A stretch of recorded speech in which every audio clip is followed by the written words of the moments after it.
You're listening to the smartest guys in marketing, the best show on the planet for client businesses to learn about traffic, funnels, sales, conversions, and marketing coolness. Chris and Taylor are the founders of Traffic and Funnels, a digital marketing consultancy helping you get paid clients from cold traffic daily.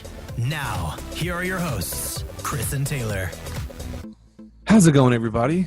Welcome to the smartest guys in marketing. Here with your host, Smooth like butter. Smooth like butter. Welcome to the Raw Bull. the Raw Bull. Chris Evans here with Taylor Welch. What are we talking about?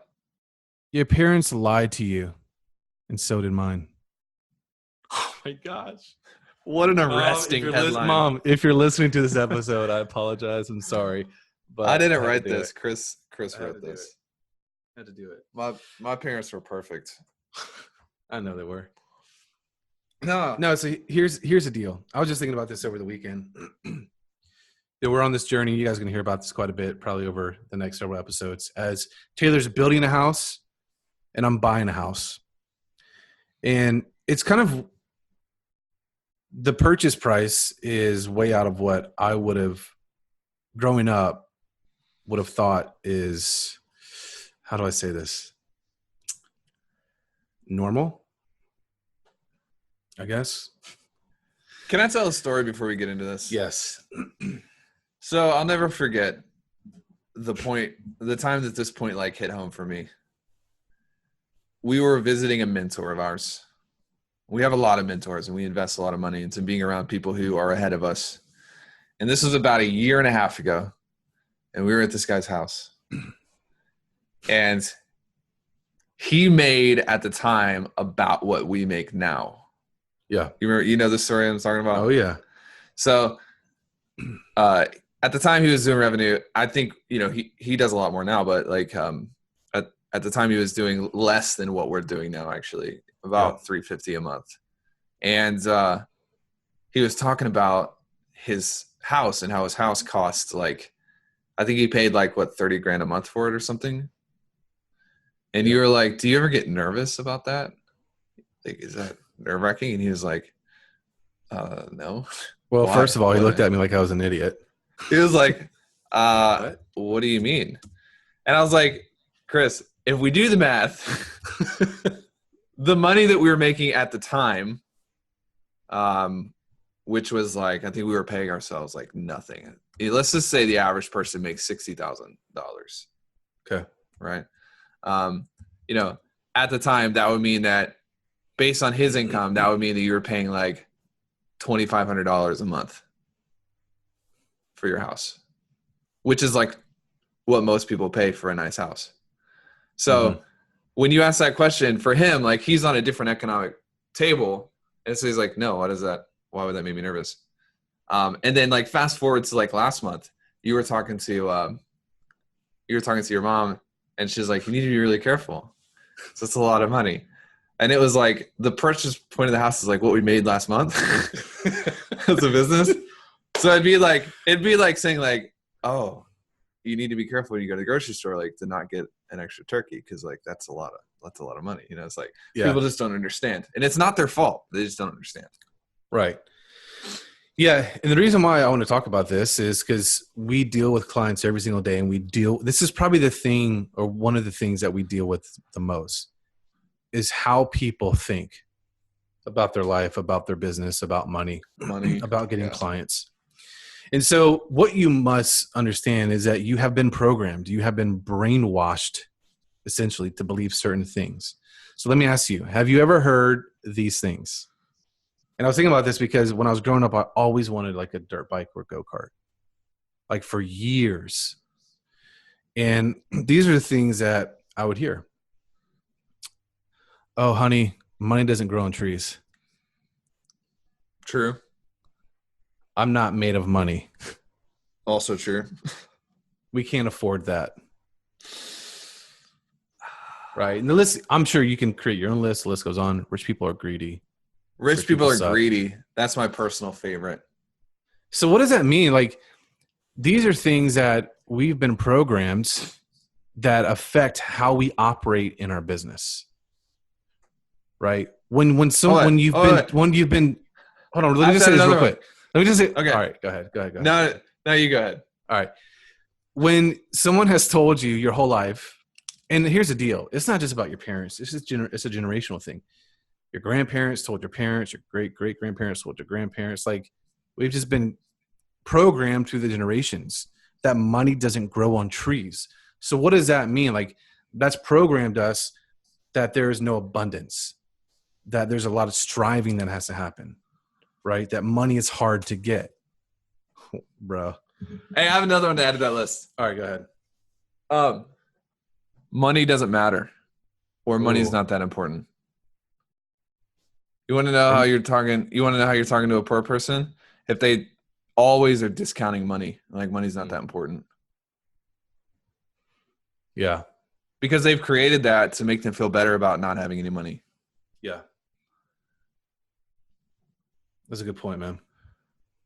Just want to add that to the list if we moved on. Because I hear that all the time. Yeah. Where money is the root of all evil. Ooh. Yeah. Now, what we're not saying is that everything should be about money. Absolutely. And family. We're not saying family if you doesn't know matter, us, church doesn't matter. Yeah, it's like, we give so much money to organizations that we believe in, and church and all of these different things. But and Chris is like a family guy. He has like a house of children. That's why he has to get such a big house with all his kids. But like my family, money is one of those things. It's just like, it allows you to make the impact that you want to make on the world. And the true reality and the harsh reality, if you don't have any money, is that you are being robbed of impact by being poor and not having money. Dude, I can go really deep with this because that's my story. Yeah, you should. So my wife and I were, we did humanitarian work all over the world, but we were based out of Holland in Europe, the Netherlands. So how we did it is we had to raise money from people, from churches and individuals. And I remember very, very vividly 1 month. And so if you've ever been to Europe, you know that it's hella expensive, especially when we were there. It was like 2003 to 2005, something like that period around there. Like the exchange rate was really bad for the US. Anyways, so I remember vividly, I'm fairly newly married, had a baby, and didn't have much money, but I was all about the cause and wanting to really help people and bring change. So, but I was basically poor as dirt. And I remember very vividly the organization that we were teamed up with that handled our finances and all that kind of stuff. We got a paycheck from them every month, from our donors, people that supported us and stuff like this. And the amount that we got paid once a month. Guess how much it was? $17. $4.71. Oh my gosh. $4.71. And it's kind of at that point I was like, what the F am I doing? Like I couldn't afford to go out and help people. And it was just one of the worst things ever, that I just decided that I was tired of that. And I didn't have the energy. I didn't have obviously the wherewithal, the finances to bring any change. And so that kind of started me on my journey to figure out how to get money, because that's still a part of who we are. And that's a really big part of our mission as a company, is to be able to reinvest into people, into greater organizations, and affect a lot of change. And so for us, it's, Taylor has a Tesla. I'm buying an awesome house. I'm building an awesome house. I'm probably going to buy a new Apple Watch soon. No, just kidding. Whoa, big money. Big money, maybe a Range Rover. But all that stuff is great. But for us, like the most important thing is having money to use as a vehicle to affect change, really good change in the world. I want to talk about this. Okay. Because I feel like people see one version of us and they don't see all of the backstory. So that, you coming from that place, and I come from working at church, staff at a church, and it was an awesome church. And I loved that I got that experience. And there's no hard feelings. But when my wife and I got married, we were making $17,000 a year. while I was working at the church. And I was living at home with my parents. While This you was were like married? this is like 6 weeks ago. No. No, like when we got married, I was living at home and I moved out, got an apartment. Okay, And that'd be weird. the church gave me a raise because I was married now and supporting a family To to $18,000 a year? $27,000 a year. Oh my gosh. Let's do the math on that. That is about $2,200 a month. And the first year, they didn't take out any money for taxes. And our tax bill was like $1,100 and we couldn't pay it. Jeez. So we like cut our grocery budget for like 4 months so that we could pull out, like $250 a month to pay off our tax bill. This really happened. Like this actually happened to both of us. Like where we were in this position, there was 1 month where I couldn't get my car fixed because I had to redo brakes and then there was something wrong with like the pedal and it was going to be $700 and we drove my wife's car. So we come from this place where we had no control. Yep. We literally depended on other people for everything. I never forget when I read something by Ken McCarthy. He was like, the best thing you can do for your country, the best thing you can do for the people around you is to become economically independent so that you can then give back. And that changed kind of like how I viewed my life and how I viewed money. I'm not saying that if you work at a church and you don't make any money, then there's something wrong with you. What I am saying is that it should be a desire of yours to become independent. It should be a desire of yours to make a lot of money. That should be a desire of yours. Yep. Because that's the vehicle to being able to accomplish what you want and be able to help other people. And it's so funny how there's this weird issue around it where people are like, oh, your goal shouldn't be money. Well, money is what enables you to do all the other things you have on your list to do. So it should be money. It's like if you take the same thing and transfer it into another example, and let's say you want to live a long time and see your grandkids, so you want to get in shape. Yep. And people are like, oh, well, getting in shape shouldn't be the goal. You are so stupid that you can't even understand like the sequence of events. Yeah. You know what I'm saying? Yeah, man. It's like if I didn't have money, then, since I got married, I was really unhealthy. I abused myself in regards to, I just didn't take care of myself. Your wife abused you. My wife definitely abuses me. But dude, recently we hired a company, both of us, to help us get our health in line and like top notch, straight up. Like we hired like literal like scientists. Yeah. Taylor's flexing his muscles right now, but they're huge. Both sides of my grandparents did not live that long. Like they died way too young. And I don't want that for me and my family. And so having money has given us the ability to not only invest in other people, not only be just a fountain and a resource to other people, but to ourselves and to be healthy, to eat better food, to work out, to hire people to help us make sure that we are getting getting ourselves to an optimal health in our lives holistically, not even just physically, but emotionally, spiritually, financially, everything.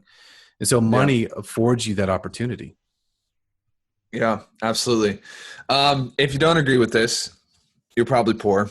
You're stupid. Okay, you're an idiot. Oh my gosh, Chris. Let's like talk about kind of some antidotes, like just 3 keys that we found that have been really helpful for our clients and for our own lives to kind of, create this. Because what we're constantly implementing these 3 things and it's subconscious at this point, but it might not be obvious for other people. You want to hit the first one? Yeah. So this is a major one that's really changed us, is get around people who have what you want. Yes.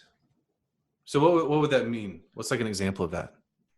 Well, an example of that would be like, let's just tell the story of this 21-year-old kid who we keep going back to because we love this kid. And he's like the epitome of a go-getter. Yeah.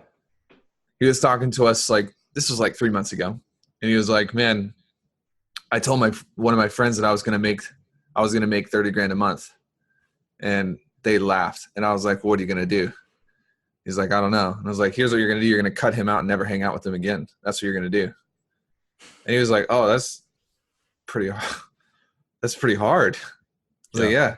You get to find a new gym partner. You get to find a new person to go hang out with. Like, you have to protect your environment. Now he's doing $30K a month. And the people are like, how are you doing this? They're commenting on his Facebook status is like, can I do something like this? And it's like, no. Like, you have to stop hanging out with the people who are going to drag you down. Now, I'm not saying that everybody we hang out with has a lot of money, because quite frankly, most of our friends that live in the cities that we live in, they're not doing $500K a month. Like, they're normal people, you know? Yeah. But we do have a lot of relationships with people who are way ahead of us, and we spend conscious, on purpose time around those people to dial in our thinking. Yep. Same goes for like health and fitness. Like, dude, I hang out with people who, like, there's one of my buddies back in Memphis, Nick, who we just hired, some friends I have at the gym who are like in way better shape than me. And what it does, it makes me feel embarrassed because I'm so fat, and it makes me not want to eat at Taco Bell. Embarrassingly obese. When my wife is like, please, babe, let's get a Taco Bell, I'm like, get thee behind me, Satan, because I'm gonna have to go to the gym. Get that chalupa behind me. So getting around the people who have what you already want, getting around the people who have what you want, getting around the people who have what you want, and cutting out the people who are going to work against that. Yeah. So you have any examples of that, or is that pretty much wraps it up? Well, I wanted just to say, like, there's a difference of people who they might necessarily have what you want, but they're a healthy relationship. And so both of us are drivers. Like, we're not going to stop probably ever. And that's just who we are. It's how we're built. But we have good friends who encourage us, push us, and maybe they're only making $5,000 a month, but it's healthy. They're not saying, oh man, like, that's impossible. Oh, you can't do that. Well, you don't talk to them about money. Even when we do, it's like, oh man, that's awesome. You know what I mean? So I think that's the difference. I don't have any friends like that I talk to about money. Bro, I told you should move to Charlotte, but. Well, no, because everyone in Charlotte is even more poor than people in Nashville. So, no, bro. If you live in Charlotte, sorry, but anyways, so I'd say that's the difference. Like, don't go especially if you're young, don't go crazy and just like cut everybody out in your life. If they're not like, if they're a positive person around you, but if they're like super negative, say, oh, well, that's not possible. Oh, you can't do that.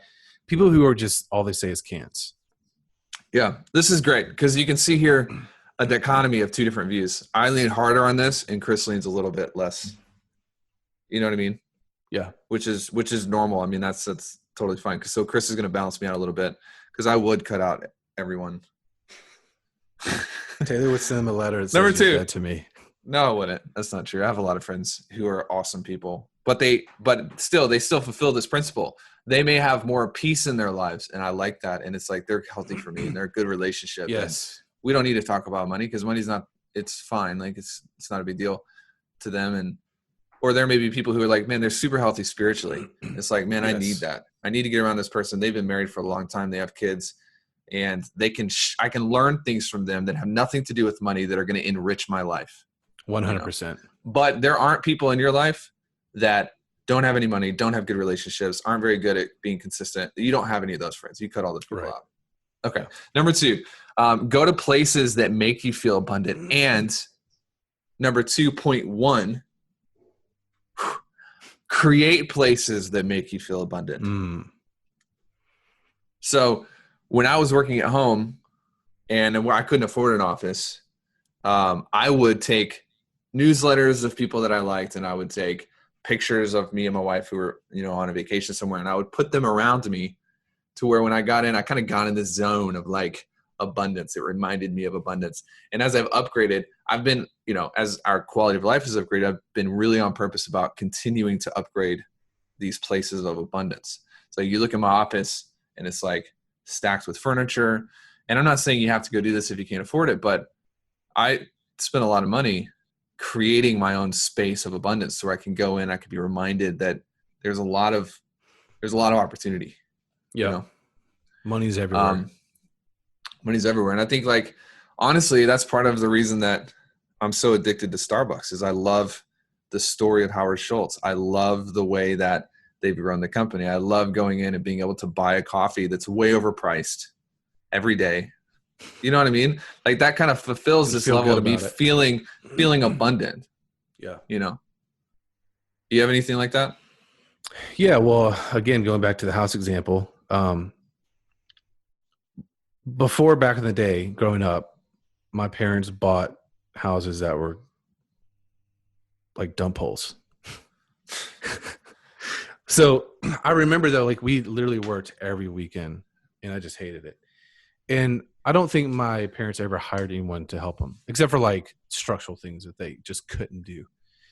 And so now I've got people in my house today that's helping my wife that I've hired to get things done at the house.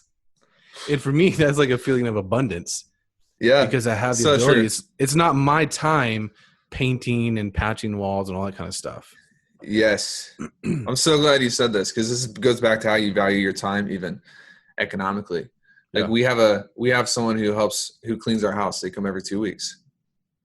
You know, and I've talked to my wife and like had these conversations of like, babe, you know, you make this much amount of money at work and I make this much money at work. And so it's actually, we're losing money by cleaning our own house and kind of explain that unless it's something that you love to do. So like my wife will probably mow the yard because she likes doing that. But if not, I'm going to hire that out. Yeah. You know, good point. Cool. Number 3, create processes and routines that remind you how to think properly. This is a massive This is one of my favorites. One of my favorites. You want me to talk about this? You want to? Yeah, I just want to say one thing because go for it. Everything, you know, that you've been programmed growing up in the people that are in your life that you maybe can't distance yourself from, or if you do listen to the news or whatever, you know, it's going to slant you definitely to the negative for sure. And so this is something that you have to do every single day. Like you have to work on this every single day and condition your mind to think the right way. Wait, you mean you can't just do it once and be done with it? Unfortunately, no. It's the equivalent of someone being like, I'm going to go to the gym for one weekend, fix everything, and then go back to my old lifestyle. Boom. Ripped out of my mind. Right out of your mind. Yeah. That don't work. Or eating well for 4 days and then going back to the chalupa, the big chalupa. At Taco Bell. At Taco Bell. You got to do this. That 10-pack of soft tacos. One of my favorite quotes is from a guy, you may have heard of him, named Jeff Bezos. You ever heard of him? He's the guy that founded Apple. He's the founder of Amazon. And I'll just pull this up because this is the philosophy that they run their company based on. Steady progress towards seemingly impossible goals will win the day. Setbacks are temporary. Naysayers are best ignored. He doesn't say, you know, set a goal and try for 3 days, and if you can't hit it, give up. Yeah. Steady progress. This is built over consistent, proper, nonstop action. You got to do it every single day. Constantly routines. Every day. If you don't decide the person you want to be when you wake up in the morning, then you're going to be left to your own emotional temper tantrums. And you're going to go up and down and up and down. And your life is going to go up and down and up and down. That's all I got to say on this. Ooh, this is a long one, but it was good. So good. Anything else you want to add, man? You real quick, yeah. I was reminded of someone who said, man, you know, I've been at this, like, you know, talking about our what we do, our program, helping people build client businesses. Man, I've been doing this for a week and I'm finally getting some results. And I'm just like, a week, dude, a week. No, it's like consistency over weeks and weeks and months and years and years. So that was just an interesting point I thought was kind of funny. Yeah. And just to go ahead and wrap this show up and kind of point people in the right direction, if you do the wrong things consistently, you're on a really bad trajectory. Yeah. So it's not just consistency for the sake of consistency. You got to be doing the right activities daily to get you to where you want to be. A lot of clients, when they come in, some clients are in a place where they're like, man, I've been doing this for years. I've been doing this for 7 years, been doing this for 2, 3, 4 years. But it's like they've been doing the wrong things. There's great danger in being consistent at the wrong activity. Yeah. Ooh, tweetable. I'm gonna write that down, bro. That's it. Cool. See you guys. All right, go get the memos. Go get in the group. Go get your free gift. Peace.